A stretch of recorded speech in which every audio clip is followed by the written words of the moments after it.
In the heart of the village, where the sun kissed the dusty roads and the market bustled with life, there was a woman named Adana. She was young, strikingly beautiful, and always wore her charm like a crown. But her greatest power was her food.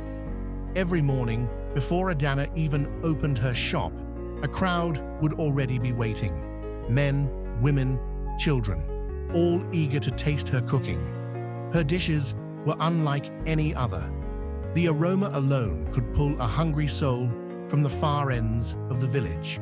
Her stews were thick and rich, her jollof rice carried a flavor that danced on the tongue, and her soup, it clung to the heart like sweet memory. But what no one knew was her dark secret. Adana did not cook with palm oil or groundnut oil. No, she used blood as oil. It was this unholy ingredient that bound the villagers to her food, making them crave it like a spell they could never resist. One day, word of her irresistible food reached the palace. The king himself, curious to taste what the villagers spoke of, disguised and came to her shop. When he tasted her food, his eyes widened. A strange warmth ran through his veins, and his heart raced. From that very moment, the king was bewitched. He fell in love with her instantly. The king abandoned his queen, pushed her out of the palace, and began to prepare to marry Adana. The villagers cheered, blind to the evil that was tightening around them.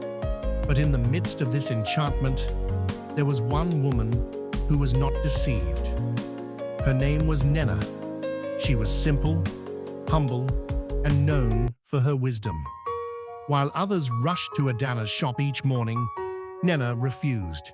She had once tasted the food, but something about it unsettled her soul. It was too rich, too strange, and it left her spirit uneasy. One evening, Nena confided in her husband. She whispered, "Something is wrong with that woman's food. It does not taste of the earth, nor of the oil we know. I fear she uses something unclean." Her husband, at first doubtful, agreed to help her investigate. Together, they stayed hidden near Adana's shop one night. What they saw made their blood run cold. Adana was pouring a bowl of thick, red blood into her pot. The fire glowed eerily on her face as she stirred with a wicked smile. The next morning, Nena and her husband rushed to the palace. They begged to see the king and revealed all they had seen. At first, the king, blinded by the spell, refused to believe them. But Nena was clever. She said, "My king, if you truly believe her food is pure, let her cook in your palace tonight, with all of us watching."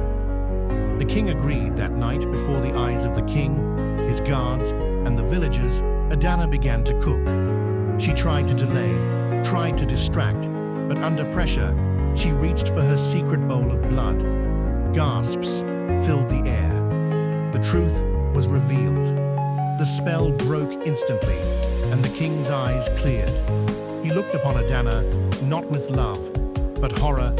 Adana's wickedness was exposed, and the king ordered her banished from the land.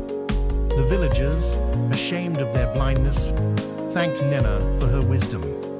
Peace returned to the kingdom, and the king begged forgiveness from his true wife, whom he restored to her rightful place.